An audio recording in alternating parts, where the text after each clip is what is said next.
Hello ស្ដីបងប្អូនអរគ្នាចឹងនេះខ្ញុំមក unboxing ទៀតហើយខ្ញុំមានរបស់លេងថ្មីមកទៀតហើយតោះទៅមើលចាំអីគេ Let's go នេះរបស់លេងថ្មីរបស់ខ្ញុំមកទៀតបាទតោះយើងមក unboxing បងប្អូននេះយ៉ាងនេះជាគេតាប់ដករុំឃ្លៀអេមិនមែនទេដកពុំមាត់នេះខ្ញុំ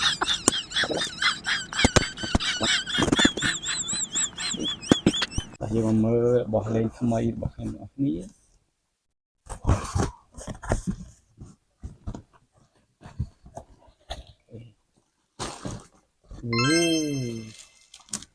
មួយ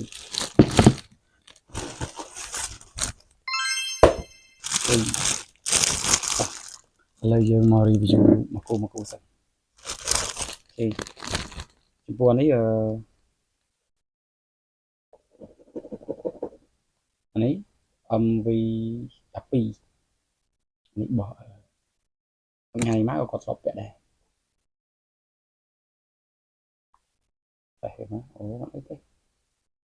នេះគេធ្វើពុំថ្មិញ3គ្រាប់1 2 3តែ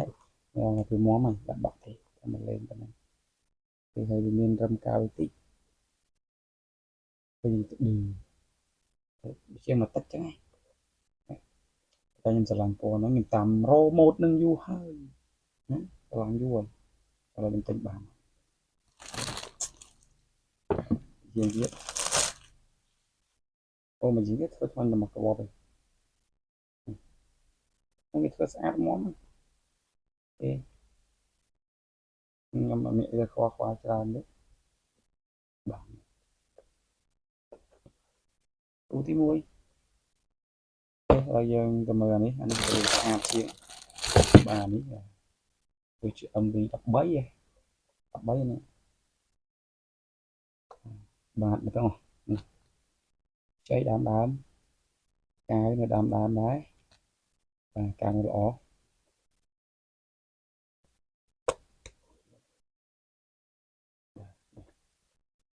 គាត់ទៅ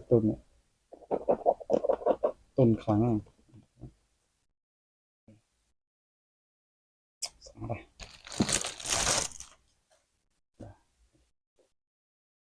ហើយខ្លាំងលេងថ្មីចាស់ចាំមើលតែឡើយវាខ្លាយលោកនេះ